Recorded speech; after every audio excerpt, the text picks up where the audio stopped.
I'm going to show you how you can draw 3D objects on flat paper, so 2D paper if you like. You can see there's a series of dots here on the paper. This is called isometric dot paper, and it allows you to draw 3D drawings. I'm just going to start by showing you how to draw a cube, and I'm going to use this line tool. So you just there we go, it lets me draw it there. This will be the top of the cube. You can see it actually looks like a diamond. It doesn't look like a square because the isometric dot paper pushes the shape over, if you like. So I'm now going to draw the left-hand side of the cube. Again, it is also a diamond shape, and hopefully you can see that this is where the final side of the cube needs to go. So there's a cube drawn on isometric dot paper. Your eye has to sort of understand that it's a cube. Otherwise it just looks like 3 diamonds put together. So here's another way with this tool I can do it. I can create the front face and the side face and the top face, and it makes a cube.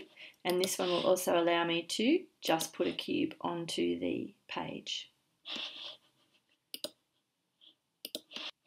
Alright, I'm going to show you how you can draw isometric drawings using cubes, because you're going to need to be able to do this for your activity. So I've put my first cube down, and I'm going to just draw the shapes I can make using 3 cubes. So there's a simple one there, just 3 cubes in a row. And this one also allows me to rotate it. So you can see that at the moment I've done it horizontally, but I can make it vertical. It's still the same shape. All I've done is rotate it around. Okay, so that is one drawing using 3 cubes. Here is another. Okay, and again, if I go back and show you the rotation, there's different views. So it might go that way, or it might go that way, or that way. It's still the same shape.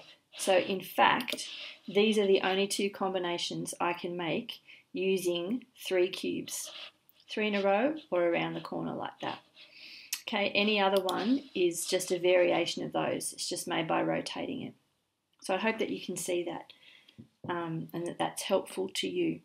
When you're drawing it, because this program just allows me to do it by putting the cubes next to each other, one of the common errors people make when they're drawing is they do this.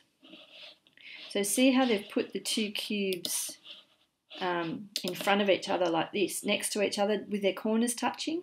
If you know that they're center cubes, you can't join center cubes like that.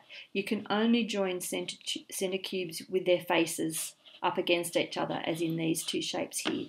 So this is a common error to look out for. You have to find a way to join the cubes next to each other. So if I put a cube in there, then it just becomes this the same as this shape here. It's just a different orientation.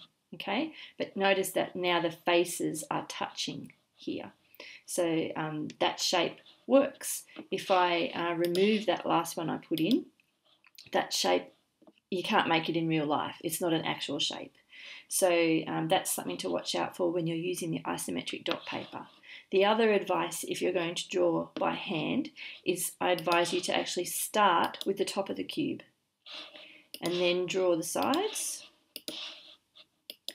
and then you've got each cube. Now, it's in this case, if you were drawing it by hand, the easiest way is then to go back. It's very hard to go, I can do it on the computer program, but it's hard to go forward because when you're doing it by hand, you've already drawn that darker face there, so it sort of gets a bit messy. Okay, but start with sort of your anchoring cube, your first cube, and then you build the other cubes off that into the different directions. Good luck.